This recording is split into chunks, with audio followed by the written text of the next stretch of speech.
ॐ स्थापकाय च धर्मस्य सर्वधर्मस्वरूपिणे अवतारवरिष्ठाय रामकृष्णाय ते नमः। जननीं शारदां देवीं रामकृष्णं जगद्गुरुं पादपद्मे तयो श्रुत्वा प्रणमामि मुहुर्मुहुः। नमः श्रीयतिराजाय विवेकानन्दसूरये सच्चित्सुखस्वरूपाय स्वामिने तापहारिणे। ॐ सर्वमङ्गलमाङ्गल्ये शिवे सर्वार्थसाधिके शरण्ये त्र्यम्बके गौरी नारायणी नमोऽस्तुते। सृष्टिस्थितिविनाशानां शक्तिभूते सनातनी गुणाश्रये गुणमये नारायणी नमोऽस्तुते। शरणागत दीनार्थ परित्राणपरायणे सर्वस्यार्तिहरे देवी नारायणी नमोऽस्तुते। जय नारायणी नमोऽस्तुते, जय नारायणी नमोऽस्तुते, जय नारायणी नमोऽस्तुते। ஸ்ரீ தேவி மகாத்மியம் பார்த்துட்டு இருக்கோம். இந்த உலக வாழ்க்கையிலே மிகவும் கஷ்டப்பட்ட ஜீவன்கள், 2 ஜீவன்கள் இந்த உலக வாழ்க்கையிலிருந்து எப்படியாவது சம்சாரத்தை கடந்து சென்று மோட்சத்தை அடைய வேண்டும் என்பதற்காக மனசிலே தோன்றி தேவியினுடைய அருளால் அவர்கள் மோட்சத்திற்கு ஒருவர் வந்து சேர்ந்தார். ஒருத்தர் மீண்டும் அடுத்த ஜென்மத்திலே இந்த நாட்டிற்கு அரசராக பிறப்பதற்காக ஒரு வரம் வாங்கிட்டு வந்திருக்கார். இப்படியாக இதுதான் தேவி மகாத்மியத்துடைய சுருக்கம். 2 ஜீவன்கள், ஒருவன் அரசனாக இருந்தான், சுரத்தன் என்ற பெயரில் அரசனாக இருந்தான். மற்றொருவன் சமாதி என்ற பெயரில் வணிகனாக இருந்தான். 2 பேருக்குமே தங்களது வீடுகளிலே எவ்வளவோ கஷ்டங்கள் இருந்தன. அதனால அவர்கள் இருவரும் தங்களுடைய வீடுகளை துறந்து காட்டிற்கு வந்து விட்டார்கள். காட்டிலே மேதஸ் என்ற ஒரு முனிவரை சந்தித்து அவரிடமிருந்து தங்களுடைய கஷ்டத்திற்கு ஒரு உபாயம் என்ன, ஒரு வழி என்ன என்பதை கேட்டார்கள். காட்டிற்கு வந்த பிறகும் கூட அவர்களுக்கு தங்களுடைய வீட்டை பற்றிய எண்ணம் போகவில்லை. வீட்டிலே இருக்கக்கூடியவர்கள் எப்படி இருக்கிறார்களோ, அவர்களுக்கு ஏதாவது ஒரு பிரச்சனை என்று ஏற்பட்டு விட்டால் அதை எப்படி அவர்கள் சால்வ் செய்ய போகிறார்கள், அதை எப்படி தீர்க்கப் போகிறார்கள், இப்படியெல்லாம் அங்கே உட்கார்ந்து எண்ணிக்கொண்டிருந்தார்கள். எல்லாவற்றையும் துறந்து விட்டு இங்கு வந்து விட்டேன், காட்டிற்கு வந்து விட்டேன், வீட்டை துறந்து இங்கு வந்து விட்டேன், இருந்தாலும் வீட்டை பற்றிய எண்ணம் போகவில்லையே என்று இதில் தான் அவர்களுக்கு ஒரு கேள்வி ஆரம்பிச்சது. நான் எனது என்ற எண்ணம் எங்கிருந்தாலும் நம்மை பிடித்துக் கொள்ளும். வீட்டை விட்டு வெறுமனே சும்மா திறந்து விட்டு வந்து விட்டால் போராது. எங்கு போனாலும் அங்கும் இந்த மனம் என்ற ஒன்று இருந்து அதை பிடித்துக் கொள்ளும். அதுதான் அந்த இடத்துல முனிவரிடம் சொல்கிறார்கள் இவர்கள் இருவரும். நாங்கள் இருவரும் வீட்டை விட்டு வந்து விட்டோம், இருந்தாலும் கூட எங்களுடைய மனம் இன்னும் வீட்டிற்கே செல்கிறதே. எது வேண்டாம் என்று ஒதுக்கி வந்தோமோ, எதில் நாங்கள் துன்பத்தை அனுபவித்து விட்டு வந்தோமோ அந்த இடத்திலே மனம் மீண்டும் மீண்டும் செல்கிறது. அதற்கு என்ன, இதற்கெல்லாம் என்ன காரணம் அப்படின்னு கேட்ட உடனே தான் அந்த முனிவர் சொல்ல ஆரம்பித்தார். இந்த இருக்கக்கூடிய படைப்பு என்பது எல்லாம் தேவியுடையது. உலகம் என்ற ஒன்று நடைபெற வேண்டும் என்பதற்காக அந்த தேவியே மனிதர்களை, பிராணிகளை, எல்லோரையும் இந்த மோகத்தில் ஆழ்த்தி இருக்கிறாள். அந்த தேவியை துதித்தால் இந்த மோகத்தில் இருந்து ஒருவனை கை தூக்கி விடுவாள். மோகத்தில் ஆழ்த்துவதும் அவளே, மோகத்தில் இருந்து ஒருவனை தூக்கி விடுவதும் அவளே அப்படின்னு சொல்றாருங்க. எவ்வளவு பெரிய ஞானியாக இருந்தாலும் கூட அந்த ஞானியை மோகத்தில் ஆழ்த்தி விடுபவளும் அவளே. யாருக்காவது ஒரு முக்தி கொடுக்க வேண்டும் என்று நினைத்து விட்டால் அந்த முக்தியையும் கொடுக்கக்கூடியவள் அவளே. சம்சார பந்த ஹேத்துஹு அப்படின்னு சொல்லி, சம்சாரத்தில் பந்தத்தை ஏற்படுத்துபவளும் அவளே, முக்தி ஹேத்துவும் அவளே அப்படின்னு சொல்றார். சா வித்யா பரமா முக்தேர் ஹேத்து பூதா சனாதனி, முக்திக்கும் அவளே காரணமாக இருக்கிறாள், சம்சார பந்தத்திற்கும் அவளே காரணமாக இருக்கிறாள். தயா விசிருஜ்யதே விஸ்வம் ஜெகதே தச்சராச்சரம் சைஷா பிரசன்னா வரதா நிருணாம் பவதி முக்தையே. எப்போது அந்த தேவி துதிக்கப்படுகிறாளோ, எப்போது அவள் மகிழ்கிறாளோ, அப்பொழுது அந்த தேவி மனிதர்களின் முக்திக்கு காரணமாக ஆகிவிடுகிறாள் அப்படின்னு அந்த இடத்துல சுமேதஸ்ங்கிற அந்த முனிவர் சொல்லிக் கொடுக்கிறார். அது தேவியை பற்றி தெரிந்து கொள்ள வேண்டும் அப்படின்னு இந்த இருவரும் மீண்டும் அவர்களை அந்த முனிவரை பார்த்து கேட்கிறார்கள், அவர் எப்படிப்பட்டவள் அந்த தேவி அப்படின்னு கேட்கும்போது தான் ரிஷி சொல்லிட்டு வர்றார், நித்யைவ சா ஜெகன்மூர்த்தி தயா சர்வமிதம் ததம் ததாபி தத் சமுத்பத்திர ஸ்ரூயதாம் பகுதா ஸ்ரூயதாம் மம அப்படின்னு சொல்றார். அந்த தேவி எப்பொழுதும் இருக்கக்கூடியவள், எங்கும் நிறைந்திருக்கக்கூடியவள். எப்பொழுது இந்த உலகத்திலே தோன்றுகிறாளோ அப்போது மக்கள் அவளை பிறந்து விட்டாள் அப்படின்னு சொல்லுகிறோம். உதாரணமாக எத்தனையோ அவதார புருஷர்கள் பிறந்திருக்கிறார்கள். ராமர், கிருஷ்ணர், மகாவிஷ்ணுவை பற்றி சொல்ல வேண்டும் என்றால் 10 அவதாரம்னு சொல்றோம். எத்தனையோ அவதாரம் இருக்கு. 10ங்கிறது மிகவும் முக்கியமான அவதாரம். மத்ஸ்ய கூர்மாதி 10 அவதாரங்கள். அதே போன்று தேவியும் எப்போதெல்லாம் மக்களை காக்க வேண்டும் என்று இந்த உலகத்திலே தோன்றுகிறாளோ, அவதரிக்கிறாளோ, அப்பொழுது அவளை கொண்டாடுகிறார்கள். இப்பொழுது பிறந்தாள் அப்படின்னு. ஆனால் உண்மையிலே பார்த்தால் தேவி நித்தியமானவள், மகாவிஷ்ணு நித்தியமானவர், இறைவன் நித்தியமானவர். உதாரணத்துக்கு சொல்லணும் அப்படின்னாக்க, ஒவ்வொரு பொருளுக்கும் இந்த உலகத்திலே 2 விதமான அம்சங்கள் இருக்கின்றன. ஒன்று நிலையான அம்சம், இன்னொன்று வந்து போகக்கூடிய அம்சம். எதுவாக இருந்தாலும்,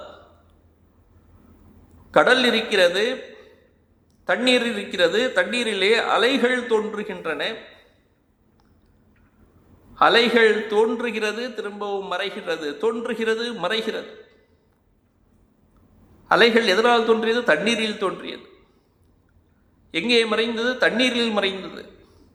தண்ணீர் என்பது நிலையான அம்சம், மாறாத அம்சம், எப்பொழுதும் இருக்கக்கூடிய அம்சம். அந்த அலை என்று தோன்றியதே அது தோன்றி மறையக்கூடிய அம்சம்.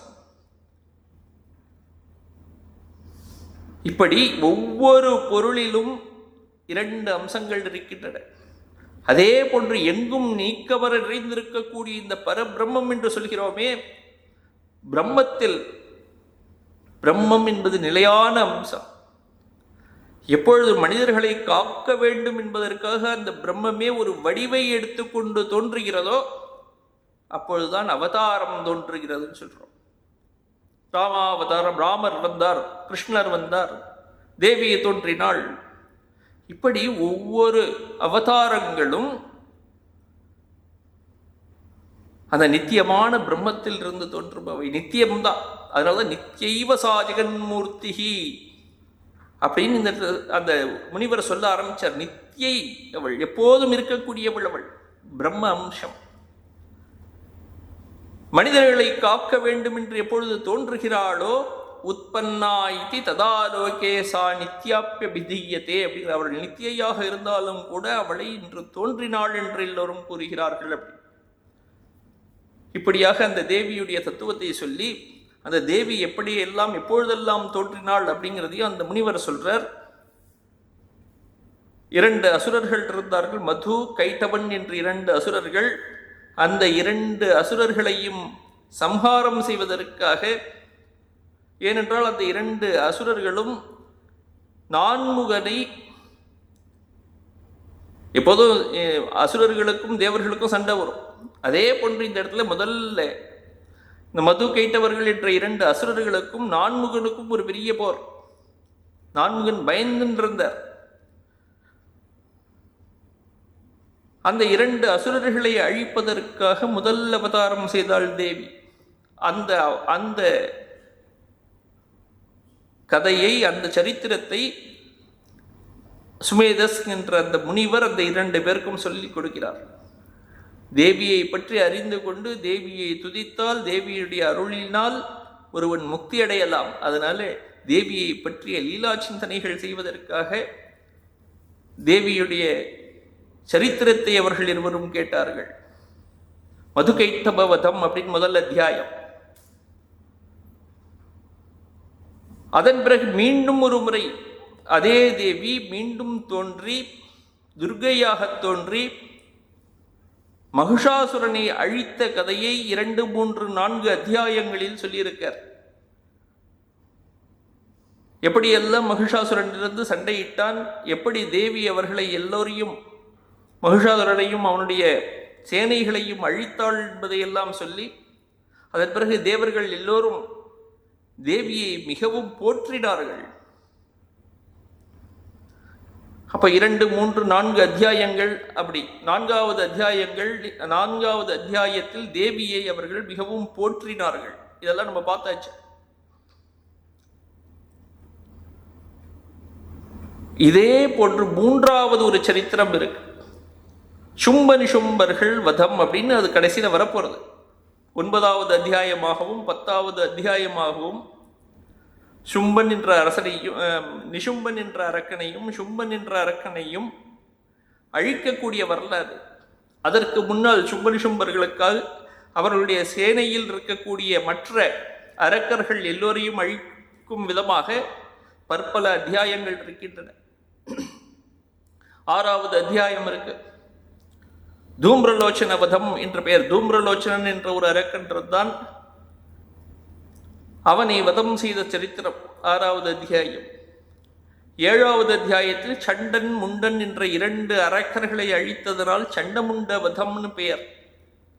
அந்த அத்தியாயம் இருந்தது.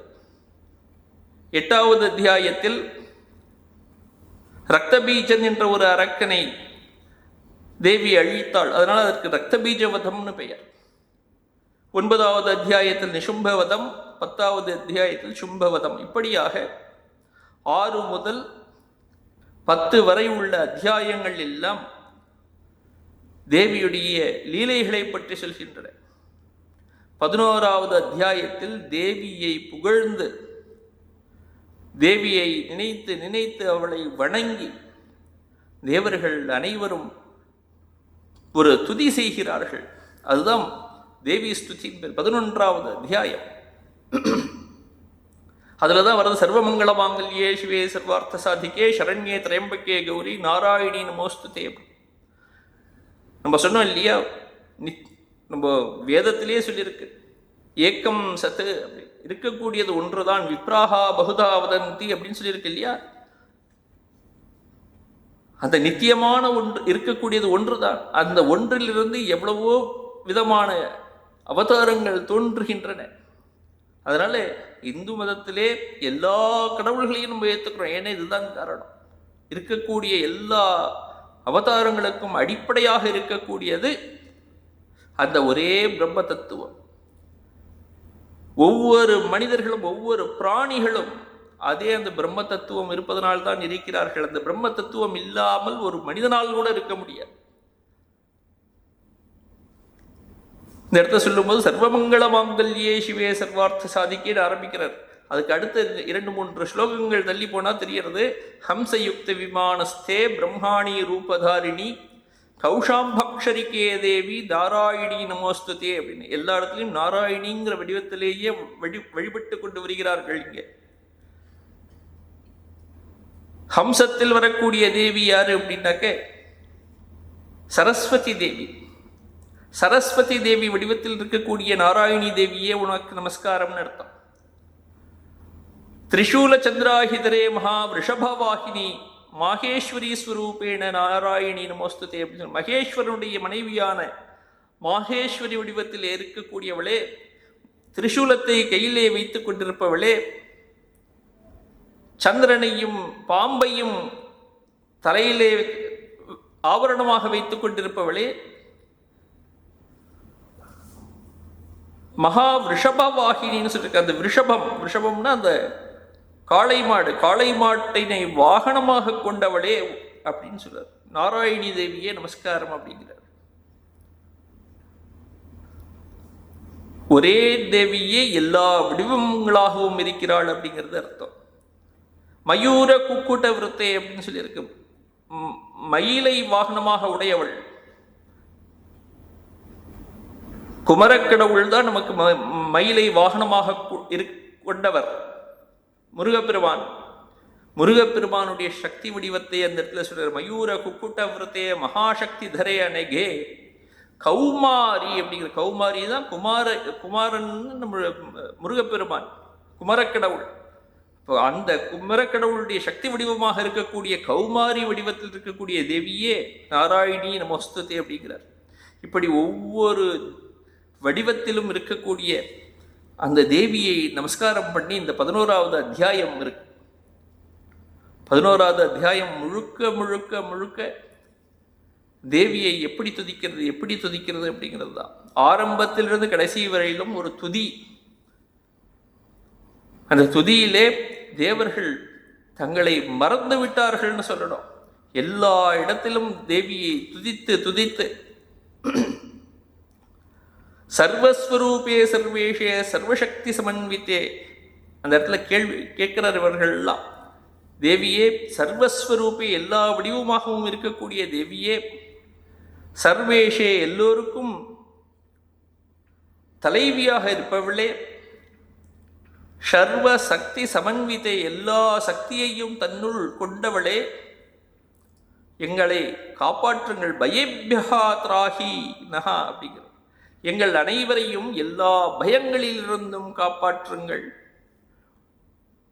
இருக்கக்கூடிய பயங்களிலேயே மிகப்பெரிய பயம் என்ன அப்படின்னா மரண பயம்தான். மரண பயம் எல்லாவற்றையும் பயங்களையும் விட உயர்ந்த பயம். உயர்ந்த பயம்னா அதை விட ஒரு பெரிய பயம் எதுவும் கிடையாது. அப்படிப்பட்ட பயத்திலிருந்து கூட எங்களை காப்பாற்றுங்கள் அப்படின்னு சொல்லி இந்த இடத்துல வேண்டிக் கொள்கிறார்கள். பாத்துன சர்வபீதிபியா அப்படின்னு ஏதத்தே வதனம் சௌமியம் லோச்சனத்ரய பூஷிதம் பாத்துனஹா பாத்து அப்படின்னாக்க காப்பாற்றுங்கள் அப்படின்னு அர்த்தம். சர்வபீதிபியா எல்லா விதமான பயங்களில் இருந்தும் எங்களை காப்பாற்றுங்கள் அப்படின்னு அர்த்தம். இப்படியாக பல விதங்களிலே தேவியை துதித்து துதித்து அதுக்கப்புறம் நிறைய பிரார்த்தனைகள் செய்கிறார்கள். பயங்களில் இருந்து காப்பாற்றுங்கள் அப்படின்னு ஆரம்பிச்சு சொல்லிட்டு இருக்கார். விஸ்வேஸ்வரி துவம் பரிவாசி விஸ்வம் விஸ்வாத்மிகா தாரயசீதி விஸ்வம் விஸ்வேஷவத்யா பவதி பவந்தி விஸ்வாஸ்ரயா ஏ த்வை பக்தி நம்ராஹா அப்படின்னு. ஓ தேவியே விஸ்வேஸ்வரி அப்படின்னு சொல்றாரு. விஸ்வம்னா உலகம். உலகம் எல்லாவற்றிற்கும் ஈஸ்வரியாக, ஈஸ்வரினா தலைவின்னு இருந்து கொண்டு ஆட்சி செய்து கொண்டிருக்கிறார். அகிலாண்ட கோட்டிக்கும் இவள் தலைவி. அகிலாண்ட கோட்டி பிரம்மாண்டங்கள் எல்லாவற்றிற்கும் ஒரு தலைவியாக இவள் இருக்கிறாள். அதனால விஸ்வேஸ்வரி அப்படின்னு சொல்லியிருக்கு.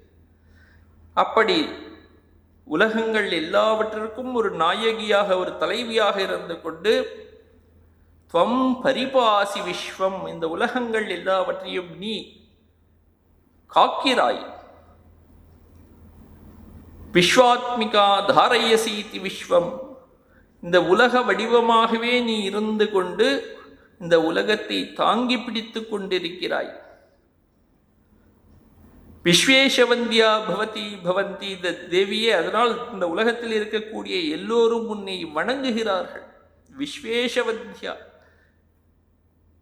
உலகத்தில் இருக்கக்கூடிய எத்தனையோ மனிதர்கள் இருக்கிறார்கள், அத்தனை பேரும் உன்னை வணங்குகிறார்கள்.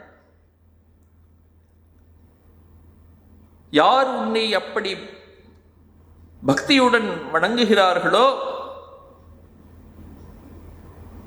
விஸ்வாஸ்ரயா அப்படின்னு சொல்லி அவர்கள்தான் உன்னுடைய அனுகிரகத்திற்கு பாத்திரமானவர்கள். இந்த உலகத்தை நடத்துவதற்காக எத்தனையோ க்ஷேத்திர பாலக்கர்களை தேவி நியமித்து வைத்திருக்கிறார். ஒவ்வொரு தேவி இந்த ஒவ்வொரு தொழிலையும் செய்வதற்காக ஒவ்வொருவரை படைத்திருக்கிறார். இந்த உலகம் படைக்கப்பட வேண்டும் என்பதற்காக பிரம்மா நியமிக்கப்பட்டிருக்கிறார். உலகம் காக்கப்பட வேண்டும் என்பதற்காக மகாவிஷ்ணுவை நியமித்து வைத்திருக்கிறாள். உலகத்தை சம்ஹாரம் செய்ய வேண்டும் என்பதற்காக ருத்ரனை, சிவபெருமானை நியமித்து வைத்திருக்கிறாள். இப்படி இந்த படைத்தல், காத்தல், அழித்தல் என்ற தொழில்கள் எல்லாம் ஒழுங்காக நடைபெறுவதற்காக அந்த தேவியுடைய அனுகிரகம் வேண்டும், இல்லாத நடக்காது. இவர்கள் எல்லோரும் தங்களுடைய செயல்களை செய்வதற்கு தேவிதான் காரணம். அப்போ அந்த செயல்களை செய்யக்கூடிய எல்லோரும், நியமிக்கப்பட்டவர்கள் எல்லோரும் தேவியிடம் அடைக்கலம் பூந்தவர்கள். அப்படிப்பட்ட அந்த எல்லோரும் அடைக்கலம் புகுந்த தேவியை நாங்களும் வணங்குகிறோம்னு சொல்லி ஆரம்பிக்கிறார். தேவி பிரசீத பரிபாலய நோரி பீதேஹே நித்யம் யதாசுரவதாத் அதுனைவ சத்யா பாபானி சர்வ ஜகதாம் பிரசவம் நயாஷு உத்பாத பாக்க ஜனிதாஷ்ச மகோபசர்கான் அப்படின்னு சொல்ற. தேவி பிரசீத அப்படிங்கிற, பிரசீதன்னா மிகவும் சந்தோஷப்பட்டு காப்பாற்றுங்கள் அப்படின்னு அர்த்தம். தேவி பிரசீத பரிபாலயன்னு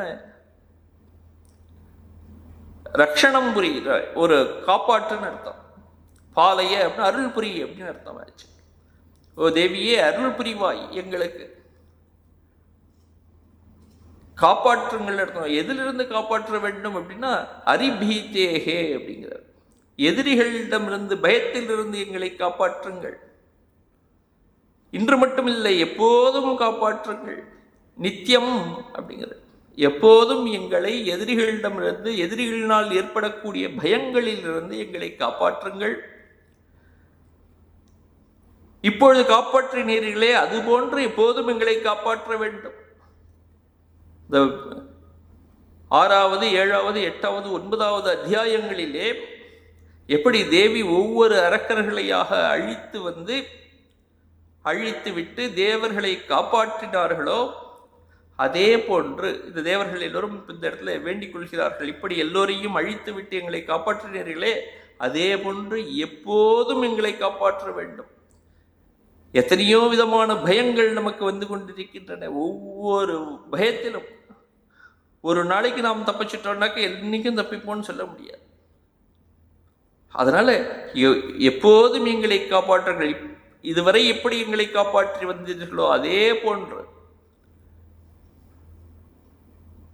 எங்களை எப்போதும் நித்தியம், அதான் சொல்லி நித்தியம் பரிபாதைய அப்படின்னு சொல்லியிருக்க. எங்களை எப்போதும் காப்பாற்றுங்கள். பாப்பானி சர்வ ஜகதாம் பிரசமம் நயாஷு, உலகத்தில் உள்ள பாவங்கள் அனைத்தையும் அழித்து விடுங்கள் அப்படிங்க. உலகத்தில் எத்தனையோ பாவங்கள் இருக்கின்றன. சர்வ ஜகதாம் பாப்பானி பிரசமம் நயாஷு. ஆஷுன்னு ஒரு பதம் இருக்கு. ஆஷுன்னா உடனேன்னு அர்த்தம். உடனடியாக இருக்கக்கூடிய, ஏற்பட்டிருக்கக்கூடிய, உலகத்திலே இருக்கக்கூடிய அத்தனை பாவ செயல்களையும் அழித்து விடுங்கள். அது மட்டும் இல்லை, அதனால் பாவங்களினால் தோன்றக்கூடிய பெரிய கஷ்டங்கள் எதெல்லாம் இருக்கின்றதோ அதை எல்லாவற்றையும் அழித்து விடுங்கள் அப்படிங்கிறது. பாப்பானி சர்வ ஜகதாம் பிரசமம் நய ஆஷு உத்பாத பாக்க ஜனிதாஷ்ச மகோபசர்கான். அதன் பயனாக, அந்த பாபத்தின் பயனாக தோன்றக்கூடிய எவ்வளவு மகா உபசர்கான், எவ்வளவு பெரிய கஷ்டங்களையும் கூட, கொடுமைகளையும் கூட நய ஆஷு, பிரசமம் நயாஷு, அதை மீண்டும் அழித்து விடுங்கள் அப்படிங்கிறது. அப்படியாக ஒரு வேண்டிக் கொள்கிறார்கள். பிரணதானாம் பிரசீதத்வம் தேவி விஸ்வார்த்திஹாரிணி திரைலோக்கிய வாசினாமீட்யே லோகானாம் வரதா பவ அப்படின்னு வேண்டிக் கொள்கிறார்கள். பிரணதானாம் பிரசீதத்வம் அப்படின்னு ஆரம்பிக்கிறது. ஓ தேவியே,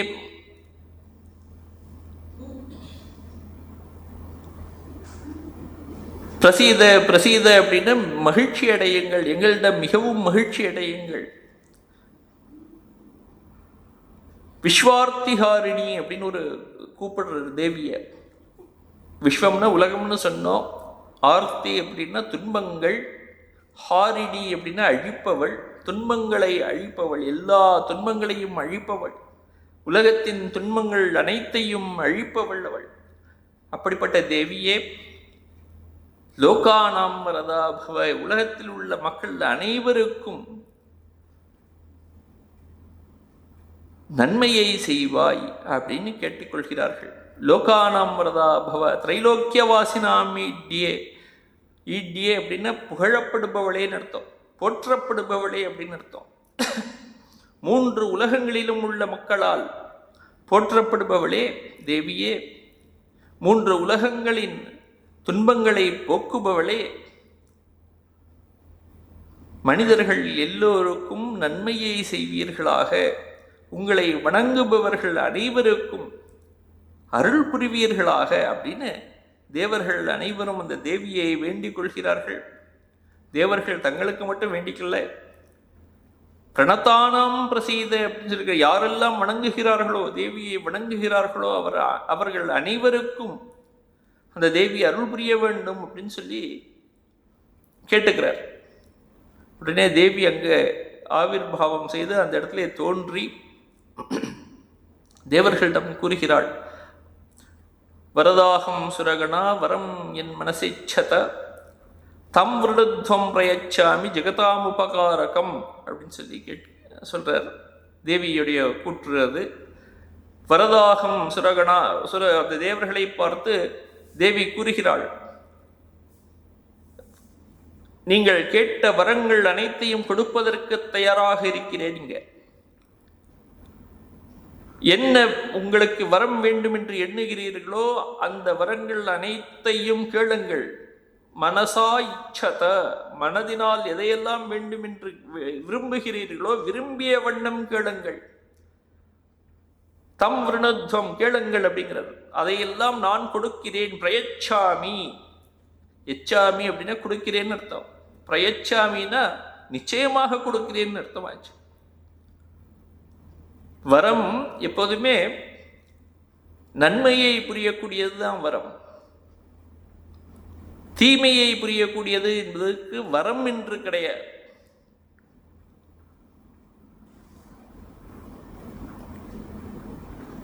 ஒருவனுக்கு செல்வம் வருகிறதுன்னு வச்சுப்போம், இறைவனுடைய அனுகிரகம் நம்ம நினைச்சுக்கிறோம், ஆஹா கடவுள் இவனுக்கு ஏதோ கண்ணை திறந்துட்டார், கிடைச்சிருக்கு அப்படின்னு நம்ம சொல்றோம். இறைவனுடைய அனுகிரகத்திலே ஒரு செல்வம் ஒருவனுக்கு கிடைச்சது அப்படின்னா அது அவனுக்கு நன்மையை செய்ய வேண்டும்.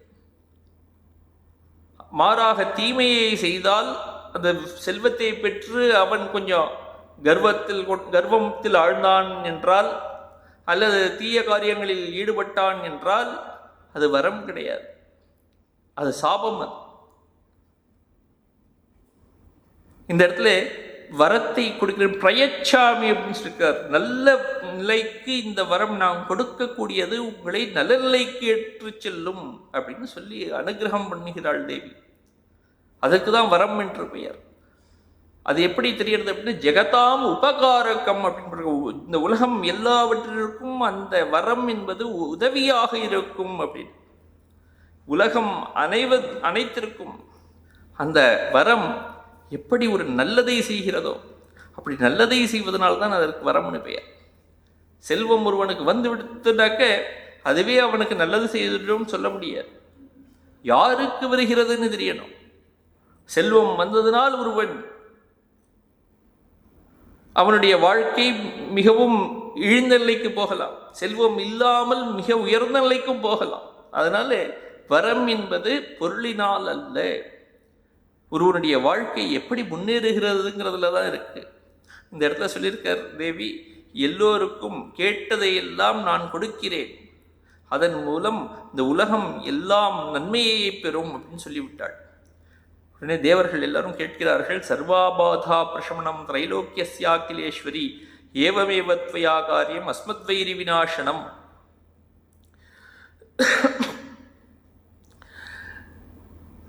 தேவியை பார்த்து தேவர்கள் அனைவரும் கேட்டுக்கொள்கிறார்கள், இந்த உலகத்தில் இருக்கக்கூடிய எல்லா விதமான துன்பங்கள், 3 விதமான துன்பங்கள் சொல்றோம், அந்த 3 விதமான துன்பங்கள் நாசமடைய வேண்டும். 3 உலகங்களிலும் இருக்கக்கூடிய எல்லா துன்பங்களும் நாசமடைய வேண்டும், அழிய வேண்டும்.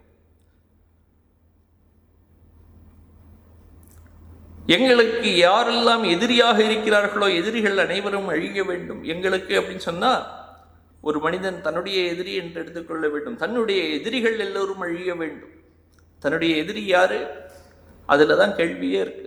என்னுடைய எதிரி எனக்கு பிடிக்காதவன் யாரோ ஒருத்தன் இருக்கான், அவன் அழிய வேண்டும் அப்படிங்கிறது அர்த்தம் கிடையாது.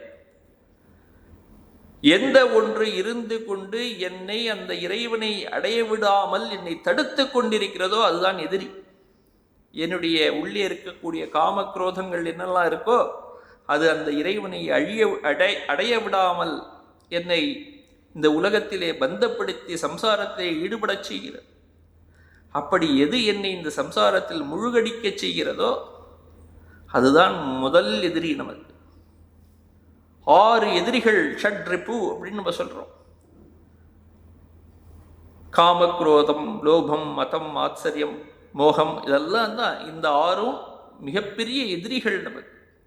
அந்த எதிரிகள் உள்ளே இருக்கக்கூடிய எதிரிகள், வெளியே இருக்கக்கூடிய எதிரிகள் அல்ல. அதனால தான் இந்த இடத்துல சொல்லிருக்கு ஏவமேவத்வயா காரியம். இந்த வெளியில இருக்கக்கூடிய எதிரிகளை நாமே அழிச்சு கொள்ளலாம், நம்மளுடைய சக்தியே போதுமா இருக்கும். உள்ளே இருக்கக்கூடிய எதிரிகளை அழிப்பதற்கு நம்மளுடைய சக்தி பத்தாது. அது இருந்து கொண்டுதான் நம்மை இந்த உலகத்துக்கே இழுத்து கொண்டு வந்திருக்கிறது. நாம் இந்த உலகத்தில் இருக்கும் வரை அது நம்மை பிடித்து வைத்துக் கொண்டிருக்கிற அர்த்தம். அது என்றைக்கு போகுமோ அப்போதுதான் நாம் முக்தியை அடைவோம். அப்படி அந்த உள்ளே இருக்கக்கூடிய எதிரிகளை அழிப்பதற்காக ஒரு பிரார்த்தனை இங்க சர்வாபாதா பிரசமனம் திரைலோக்கியஸ்யாகிலேஸ்வரி ஏவமேவத்வயா காரியம் அஸ்மத்வைரி விநாசனம். உள்ளே இருக்கக்கூடிய எதிரிகளை அழிக்க வேண்டும்னு கேட்டிருக்கார். தேவியும் எல்லோருக்கும் எல்லா விதமான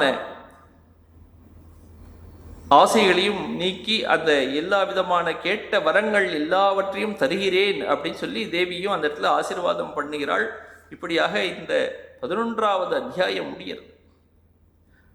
11வது அத்தியாயம் தேவியுடைய பெருமைகளை சொல்லி முடிகிறது.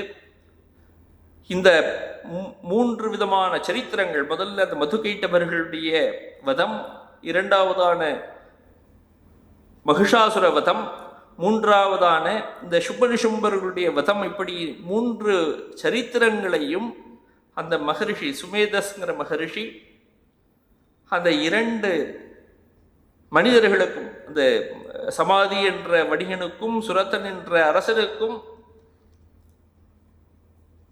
சொல்கிறார். சொல்லி முடித்த உடனே அவர்களுக்கும் மிகவும் மனதிலே எப்படியாவது அந்த இறைவியான தேவியுடைய அருளை பெற்றுவிட வேண்டும் அப்படிங்கிற ஒரு எண்ணம் வந்து 2 பேரும் தவம் செய்வதில் ஈடுபடுகிறார்கள்.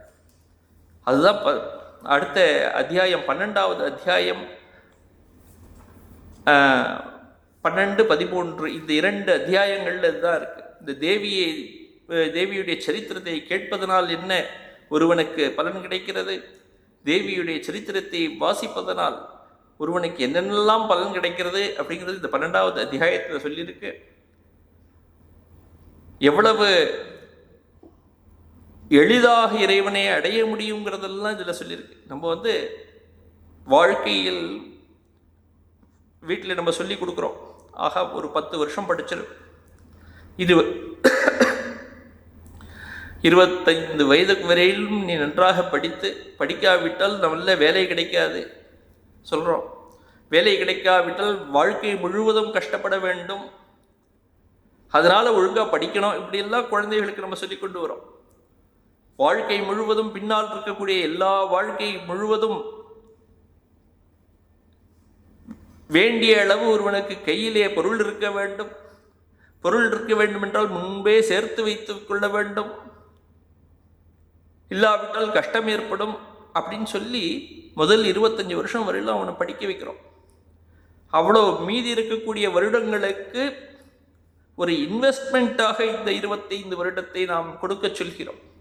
எல்லா இடத்துலையும் அப்படி நடக்கிறது. ஆனால் இந்த தேவி மகாத்மியத்தை சொல்லியிருக்கு 3 வருடங்கள் கொடுங்கள் அப்படின்னு சொல்றது. 3 வருடங்கள் ஒருவன் இந்த தேவி மகாத்மியத்தை படித்து விட்டான் என்றால் போதும். தொடர்ந்து 3 வருடங்கள் என்ன நடக்கும்? இந்த பிறவி மட்டுமல்ல, எத்தனை கோடி பிறவிகள் வந்தாலும் அவன் அந்த தேவியுடைய பாதார விந்தங்களை விட்டு நழுவ மாட்டான். தேவியுடைய சாயுஜ்யம் கிடைச்சிடும் அவனுக்கு. அந்த அப்படிப்பட்ட பலன்கள் எல்லாவற்றையும் இந்த இடத்துல சொல்லியிருக்கார் தேவி 12வது அத்தியாயத்தில். எத்திரை தத் பட்டியதே சம்யக் நித்தியம் ஆயத்தனே மம சதான தத் விமோக்ஷாமி சாநித்தியம் தத்திரமே ஸ்திதம் அப்படின்னு எங்கெல்லாம் என்னுடைய இந்த தேவி மகாத்மியம் படிக்கப்படுகிறதோ அங்கெல்லாம் நான் இருந்து கொண்டிருக்கிறேன். அவன் எப்படி படித்தாலும் சரி, ஜானதா அஜானதா வாப்பி, தெரிந்து படித்தாலும் சரி தெரியாமல் படித்தாலும் சரி, அவன் எப்படி செய்தாலும் அதை நான் ஏற்றுக்கொள்கிறேன் அப்படின்னு சொல்கிறாள். பிரதிச்சிஷ்யாம்யகம் பிரீத்தியா அப்படின்னு.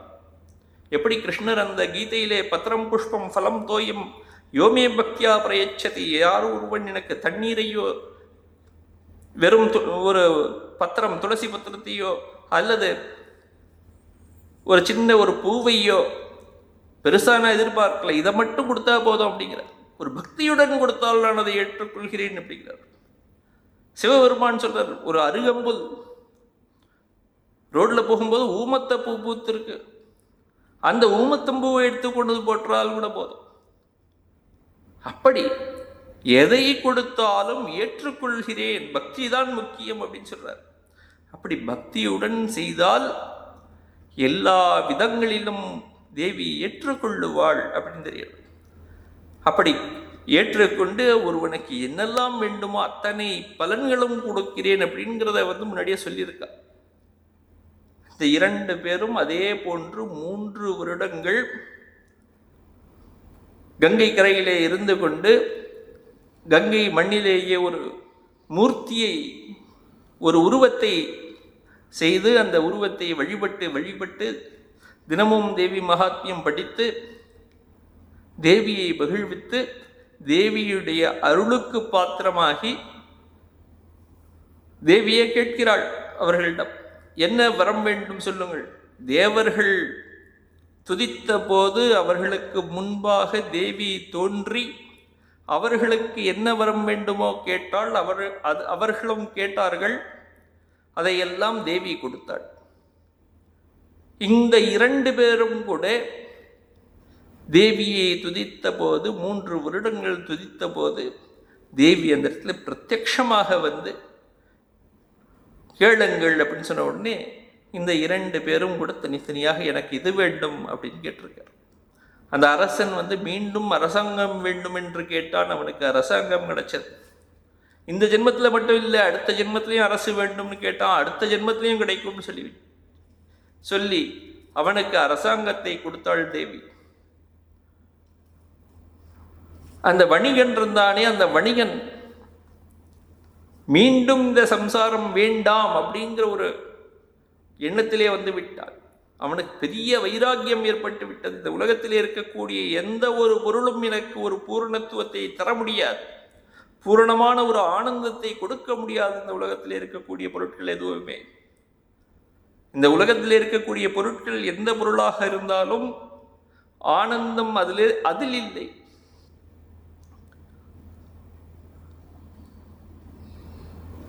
அந்த பொருளிலே ஆனந்தம் இருந்தது என்றால் அந்த பொருளில் இருக்கக்கூடிய ஆனந்தம் எனக்கு எப்போதும் இருக்க வேண்டும்.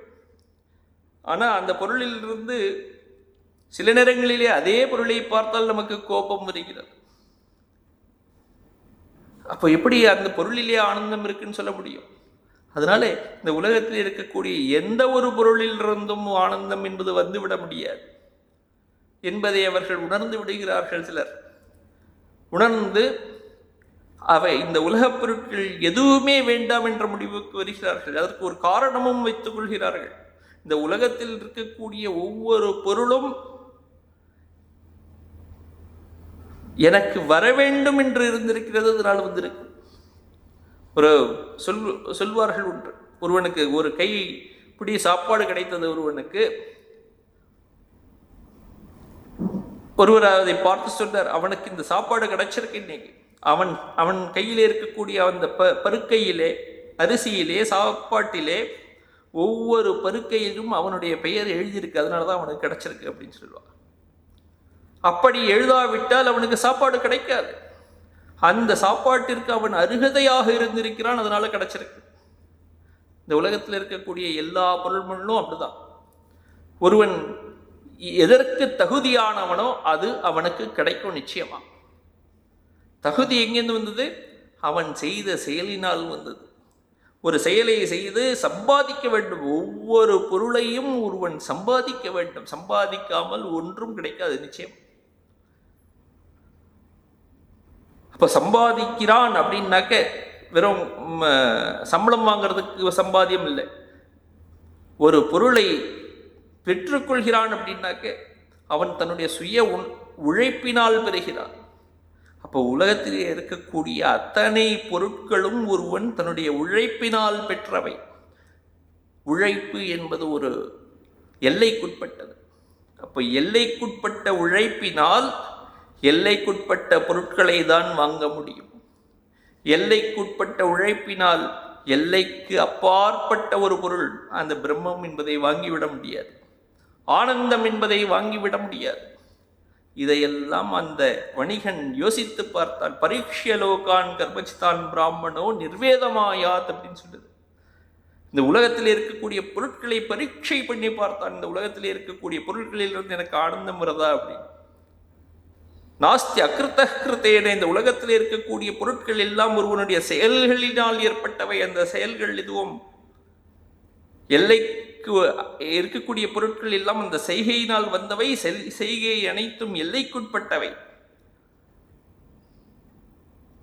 எல்லையற்ற ஒரு பதார்த்தம் இங்கு கிடையாது அப்படின்னு ஒரு வைராக்கியம் ஏற்பட்டு விட்டது அவனுக்கு. இந்த உலகத்து பொருட்கள் அனைத்தின் மீதும் ஒரு வைராக்கியம். அப்படி இந்த வணிகனுக்கு ஒரு பெரிய வைராக்கியம் ஏற்பட்டு விட்டது.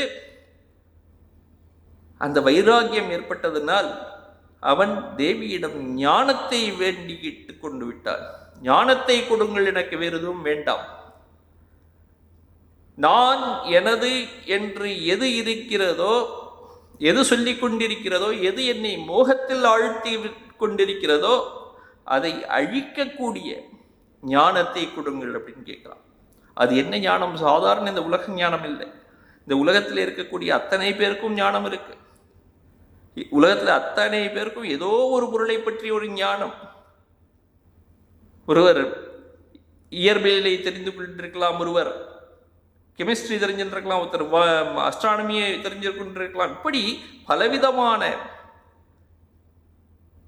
ஞானங்கள், பிரிவுகள் எல்லாவற்றையும் அறிந்தவர்களாக இருக்கலாம்.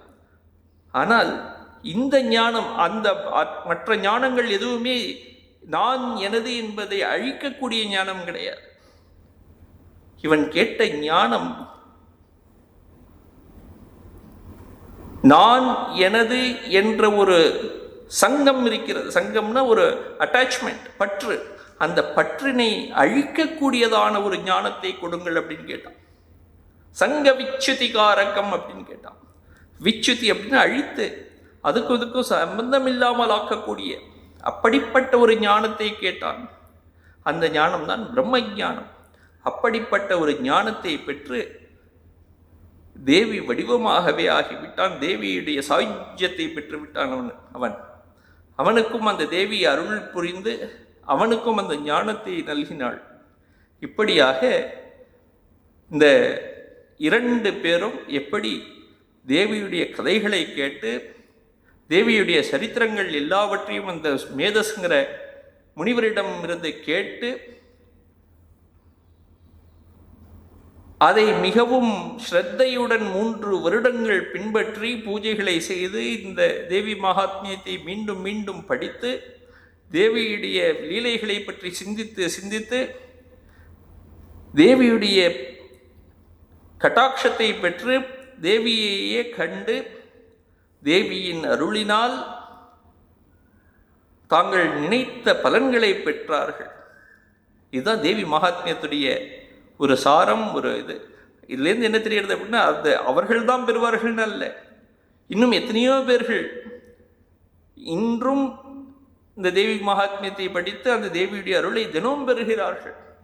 எத்தனையோ பேர் இருக்கா, நாமும் பெற முடியும். இந்த கட்டோபனிஷத்தில் சொல்லியிருக்கு, நச்சிகேதன் மட்டும்தான் அந்த பிரம்மஞானத்தை பெற்றான் என்பது அல்ல, மற்றவர்கள் அப்பி அந்யோப்பியேவம் அப்படின்னு சொல்லியிருக்கு, மற்றவர்களும் கூட இதே போன்று தேவி அந்த பிரம்மஞானத்தை பெற்றுவிட முடியும் அப்படின்னு அந்த இடத்துல சொல்லியிருக்கு. அதே போன்று இங்கேயும் தேவியுடைய அருளை அத்தனை பேரும் பெற முடியும். அதற்காக தான் இந்த சாஸ்திரங்கள் எல்லாம் ஒவ்வொருவரையும் அழைக்கின்றன. ஒவ்வொருவரும் அந்த தேவியை வணங்கி அந்த தேவியின் அருளை பெற வேண்டும் என்று கேட்டுக்கொள்கிறேன். ஓம் சாந்தி ஷாந்தி ஷாந்தி. ஹரி ஓம் தத்சத். ஸ்ரீராமகிருஷ்ணார்ப்பணமஸ்து.